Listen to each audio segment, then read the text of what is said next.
That's ready. Thank you. So for all those who have joined us after I introduced the previous session, we are having mics off, videos are optional. We will have question and answer session at the end, so if you want to pop your questions in the chat while we talk through, that would be fantastic. We will send the recording at the end, so this is being recorded. And our next presenter is, I think, with us, James from SkillsBuilder. Yes, he's waving his hand to say he's here. Thanks, James. Can I pass over to you to get started? Yeah, absolutely. Is my screen sharing? I can see your screen. Perfect. Lovely stuff. Well, good afternoon, everybody, and welcome to this very brief introduction to the SkillsBuilder partnership and how we build essential skills through our SkillsBuilder Universal framework. So over the next 20 minutes, I just want to kind of quickly introduce you to the partnership and our work, introduce the SkillsBuilder Universal framework that underpins our approach, and introduce you also to some of the tools and resources which you've got available to support the development of essential skills. And then, as Zahira mentioned, please do feel free to drop your questions in the chat, and I'll aim to keep an eye on the chat and answer any as they come in, or please feel free to ask them at the end of the presentation as well. So SkillsBuilder, we are a not-for-profit social enterprise that was set up back in 2009 by our CEO, Tom Ravenscroft, and we're a partnership of schools and colleges, employer partners and impact organisations across the UK and abroad who are working that one day everyone will build the essential skills to succeed. So my particular role within the organisation as a senior associate is to support schools and colleges both in England and internationally to develop their essential skills, and also to support our international impact organisations as well as our career management platforms, which is why I have the pleasure of speaking to you today. And through our work within the partnership, we're now reaching over 200,000 individuals, both in education and post-education, in supporting them to develop their 8 essential skills. So very briefly, I just wanted to talk to you about what each of those parts of the partnership look like, and then I'll dig in a little bit more to our education programs, which will obviously be far more useful for you in attendance today. So in terms of our education programs, we offer a variety of different approaches. We have offers for individual teachers, or we have offers for primary, secondary and further education institutions as well, to look at developing their essential skills. And we do that in a variety of different ways through either digital membership or through our accelerator program, which I will talk more about towards the end. Also, as part of the partnership, though, we also work with impact organisations. So over 100 different impact organisations that we're working with this year, with the target of reaching 200 by the end of the academic year.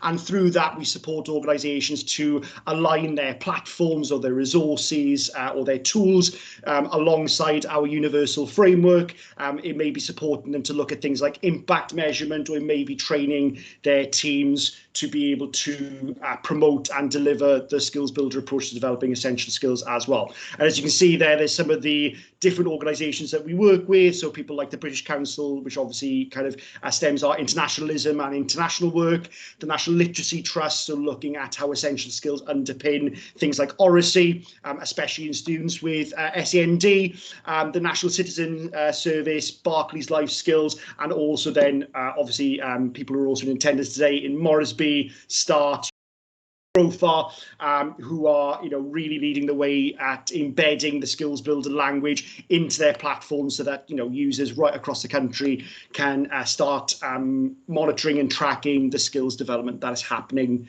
on their programs.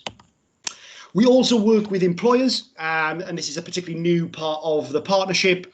So looking at how the 8 essential skills that we develop in our education and organisations programs also then translates directly into the world of work. So we're currently working with some of our trailblazer organisations, which some are listed at the bottom there. So Asda, Boots, Heathrow, KPMG, City Year, and that is either looking at things like work experience projects or talent recruitment, or kind of continued professional development for current workforce, but the idea being that we're able to tie that learning from the moment that a young person starts education in early years right the way through Key Stage 1, 2, 3 and 4 and then 5, and then also then forward into apprenticeships and employment with our employer partners as well.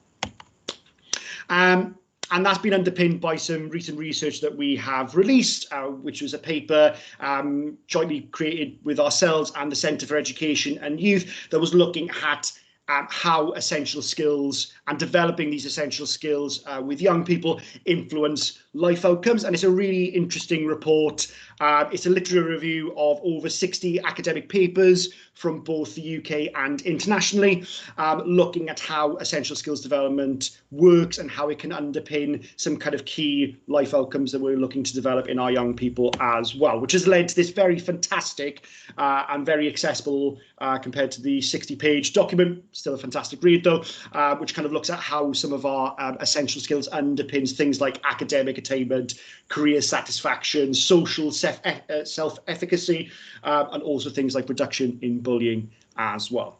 So I suppose your question now is, well, you know, what do we mean by essential skills? We've heard James mention that a few times. So I suppose the first thing that we need to kind of understand is that there's lots of different things that, you know, as career leaders or as teachers, we are looking to support employability. So in my background as a head of music before I started with SkillsBuilder, you know, I was looking at developing things like knowledge or character attributes in the young people that I was teaching. One of those things that I was also looking at developing as well were skills. And when we're talking about skills, we're talking about that ability to successfully enact a repeatable process. And what we really focus on at SkillsBuilder is skills, but also the essential skills. So what do we mean by these skills that are termed as essential? So we're not talking about basic skills like numeracy, literacy, basic digital skills, because schools already have a large variety of initiatives and experience in developing those type of skills with their students, whether that be in a primary, a secondary or a further education setting. And we're also not talking about technical skills, you know, those skills that are required for one particular industry or one particular job, you know, so for example, how to operate a forklift in a warehouse or how to do surgery if you're a surgeon. We're talking about that kind of gap in the middle. So these highly transferable skills that anyone will need to do almost any job. So that ability to collaborate with other people or to communicate effectively, to be able to manage yourself in different situations or to be able to think creatively and solve problems. You know, and they're sometimes called things like core skills, 21st century skills, employability skills, and the work of the SkillsBuilder partnership across our three different areas of education, organisations and employers is to ensure that we have consistency and tangibility when we are talking about those skills in those different settings. So right across the partnership, we focus on 8 essential skills, which fall into 4 subcategories. So you have the communication skills of listening and speaking, so that ability to receive or transmit ideas or information. We have the creative problem solving skills, so problem solving, being able to find a solution to a particular situation or a challenge, whether that be a simple or a complex problem. And then creativity, which is that ability to generate new ideas. We have the self-management skills of staying positive and aiming high. So aiming high is about that ability to set clear, tangible goals and devise a kind of robust way to be able to access them, by, you know, by putting a plan together or understanding what particular milestones might look like. And then the staying positive skill is that ability to use tactics and strategies to overcome any setbacks when trying to achieve those particular goals. And then finally, we have the collaboration and interpersonal skills of teamwork and leadership. So teamwork, being able to work with others towards achieving a shared goal, and leadership, being able to support, encourage and develop others towards achieving that shared goal. So regardless if we're working with students in a secondary school setting or we're working with employers, you know, with employers actually, employees actually in post, it's the same 8 skills that we look at the partnership. And what underpins that is our universal framework. So for a number of years in our work with schools, we've had a framework that's allowed teachers and facilitators to be able to track and measure the progress in developing each of those skills. And quite often skills that in the past people have found to be very vague. You know, what we've been able to do is to put together a really robust and tangible framework for facilitators and teachers to use in a school setting. But really excitingly, this year we launched the universal framework, which we launched launched back in May, which for the first time allows us to have one framework that ties up the work that we do in education to also then the work that we do with impact organisations that work with people up to the age of 25, and then also employers. So people in employment right the way through to the time that they finish employment as well. And that framework has been put together by organisations including ourselves, and then the Careers and Enterprise Company, the Gatsby Foundation, the CIPD, Business in the Community, alongside some others who came together as the Essential Skills Task Force and put together the report and the final version of the Universal Framework, which will be in place now until 2025. And what that framework does is it breaks down these 8 skills into 16 teachable, learnable and measurable steps, and it allows that universal language to be used by all stakeholders, regardless of their age or whether they are the individual developing the skills or the facilitator or the teacher who are developing those skills with young people, with real kind of clear expectations and outcomes, so you can easily see how that progress is made, but also start to draw links between, how these skills can be used in different contexts and really highlight the transferability so that we can really see the impact in a number of different areas across a number of different areas of progression as well. What we've also got then, in addition to that universal framework, is a expanded version which can be used in inclusion or SEND, and it breaks those 16 teachable steps down into even smaller stepping stones, so it can be really used to kind of make more manageable chunks for individuals, or it can really kind of highlight particular strengths or areas to develop for young people and kind of really kind of allow them to articulate those effectively as well. So how do we get to this universal framework? Well, the universal framework is a totally free resource and can be accessed by anybody. You just need to visit our website. So if you visit skillsbuilder.org, it is the big button as you kind of launch the page, or you can also access it by going to skillsbuilder.org/framework. And from that, what you've got is all 8 skills and all 16 steps. But in addition to that, we've also got the Build It section, which gives you access to initial ideas around teaching and learning that specific step of that specific skill. And I just wanted to very quickly show you what that looked like. So for example, if I wanted to focus on listening, say for example with those lovely year 9s I used to teach on a Friday afternoon in South London back in the day, listening was always a skill that we had to really focus on during our time together. So it may be that I wanted them to focus on listening to others without interrupting, which is step 0 of listening, the absolute foundation of that skill. So from that, then I can identify like what are the building blocks that go together to really understanding what that step of listening is. Some reflection questions that might facilitate like an individual reflection or a class discussion, and then a really kind of comprehensive breakdown of what do you need to know, what do maybe some of these different barriers to listening, what are they, what does it mean to interrupt, why do people interrupt, what problems are caused by it. And then finally at the bottom, what we have is advice then for those different stakeholders within the partnership. So whether it's an individual looking to develop this particular step of listening, or it could be as a teacher or facilitator, and like different ways that I could go about teaching that, reinforcing it, and then assessing if that progress has actually been made with the young people. So that is a totally free and available resource that you can access via our website, and hugely useful tool there. So what we also look at doing then beyond that across the partnership is to ensure that schools and colleges are making young people more aware of the essential skills, and that we're trying to support teachers to be able to allow students to effectively and accurately reflect on the skills, then go further to be able to practice and apply those skills and really make progress over time. And what we have is our impact measurement tool, which is available on our SkillsBuilder Hub, which allows a teacher or a facilitator to be able to think about a cohort of students. So it may be their tutor group or a particular subject class if they're teaching in a secondary setting or in a college setting, and to think about the particular skill that they want to focus on with that cohort and complete a baseline assessment on where they are, so they can start to see where maybe some of the gaps are in that particular skill, and then go beyond that to start targeting that intervention through some of the resources and tools that are available as well. And what we've got launching next month, which is very exciting, is a benchmarking tool so that individuals, and we're really kind of recommending that we're looking at Key Stage 4 students and above accessing this, to be able to kind of, self-reflect and assess themselves against the 8 skills, so they can benchmark where they are, where their gaps are, and they can start to address those as well. And that's going to tie very, very closely with our work with employers and impact organisations as well. So what are the tools and resources that we have got access to? So there are lots of digital and printable resources that we have got available, things like toolkits and handbooks. We've obviously got the interactive framework, the SkillsBuilder Teacher and Facilitator Hub, alongside other resources that are available on there as well.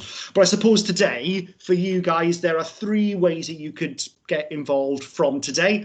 There's the case of like the individual teacher accessing, free online resources. So we've got over 300 short lessons and resources that are available alongside that online formative assessment tool, which you can access for free from today.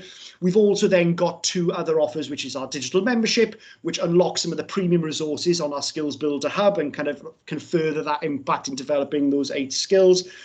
Also access then to online webinars and training, which we provide as well. And then finally, we have like our flagship offer, which is our accelerator program, which is where you have a member of the SkillsBuilder education team working directly with the school on a more strategic level to identify what the priorities are for developing these 8 skills against our 6 principles, and then to go further to provide teacher training alongside other types of curriculum as well.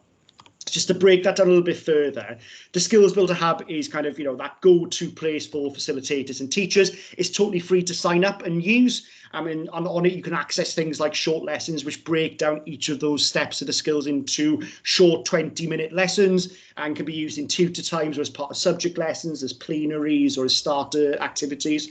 We also then have things like assemblies and workshops for Key Stage 4 and 5 students, assemblies for all ages, to again kind of contextualise what these skills look like, and also for Key Stage 4 and 5 students, what they look like in terms of employment or in terms of apprenticeship or life outside of the education system, alongside then other things like display materials and reward systems as well. And within that, you've got that online assessment tool, which allows you to add your groups, track, do that baseline, track their progress. You can identify the right resources to use and see that progress tick over time. There's some examples, which I won't look too much at now for time. But then what we've also got then are things like that digital membership and the accelerator program. So just to break down that digital membership a little bit further, there's 2 offers that we have with that. We have the digital basic and the digital unlimited. In terms of the digital basic, what you have access to is the school level assessment. So if you just sign up for the SkillsBuilder Hub today, you can work on that as an individual, but with the digital membership, you're able to use that as a school. So you're able to upload your particular school to that. And then as a careers leader or a skills leader within the school, you're able to track the measurement and progress over a number of different teacher and facilitator user accounts. And with that, then they can also access some of the premium resources. With the digital basic, they can have access to 4 extended projects or one of our drop-down challenge day resources with the option to add more on. Or then we also have the digital unlimited access, which allows you to have access to all 24 projects and all 15 challenge days for the academic year as well. Alongside that, you also get access to our monthly webinars and other online teacher training modules on the Hub.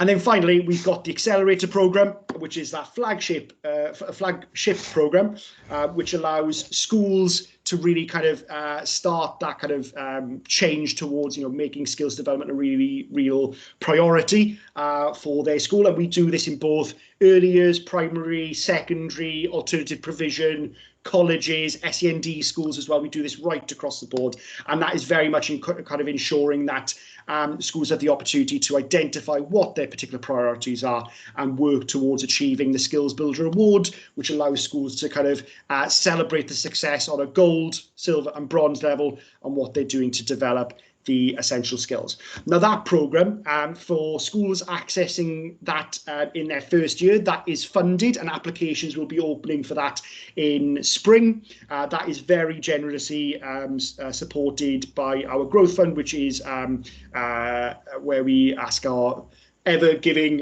employer partners to chip in to support schools to be able to access that programme. Otherwise, that's £1,800 for the year, and with that you get strategic conversations with the SkillsBuilder team, access to the hub, access to the online training, and then also teacher training and support throughout the year as well. For the digital basic and digital unlimited, there is a cost to that. It's £320 for the digital basic programme, and then digital unlimited, so access to the hub and all resources on that, is £1,000 for the academic year as well. So please do get in touch. My email is there, and I'll also post it into the chat as well. If you've got any questions, please do feel free to either drop me an email today or later. I'll be more than happy to answer any of those, or just visit our website. All of the information is on there alongside guides and downloadable resources which you can access straight away. But other than that, thank you ever so much, everyone. Thank you, James. That was before even time. You have an extra few minutes left. There are not currently any questions in the chat, so if you want to say anything more, you can do, or we can give them a minute to see if anyone does have any questions. I have just posted a note to say please do ask any. Actually, we do have a hand raised from one of my team. Nacho, do you want to unmute and ask? Yes, thank you very much, James. Just a quick question. Obviously, careers leaders are now using our new tool, Compass Plus, to plan and manage their careers provision. And there is now a tab for SkillsBuilder on that system. So I imagine there's some integration happening in the future. Can you give us an idea of what kind of integration there's going to be with Compass Plus? You've asked me a really good question there, Nacho, which I haven't got the exact answer to right now. But I know that the work with the CEC and Gatsby, we've been working with them for a number of years. And I know, for example, with their primary toolkit, they're now talking about the Gatsby benchmarks alongside the SkillsBuilder principles. And I think the idea is going forward that alongside the Gatsby benchmarks, the CEC will look to support schools to kind of reflect themselves against the SkillsBuilder 6 principles there. So how we kind of keep language simple, how we start early and keep going, measure the progress of the skills, target interventions, keep practicing the skills and finally bring them to life. So I think going forward, you might see more and more of that SkillsBuilder language start to appear in the CEC guidance that is there, alongside then also, in employment with our work with CIPD or business in the community. It'll start kind of popping up everywhere. The main thing is just to check our website, because all of that information is there. Sign up for our newsletter, and then hopefully you can get a grasp of all of the different things that we're doing, which I haven't got a clue about, to be honest with you. So, yeah. That was a very good plug for your newsletter there, James. Well done. Absolutely. Thank you, James. All right. Thank you very much, James. Thank you for sharing all of that information. I'm sure if there are any questions, people will email you and we can forward things afterwards. We will send the recording over. So for those who want to see it again or share with colleagues, they can do. And that's it. Thank you, James.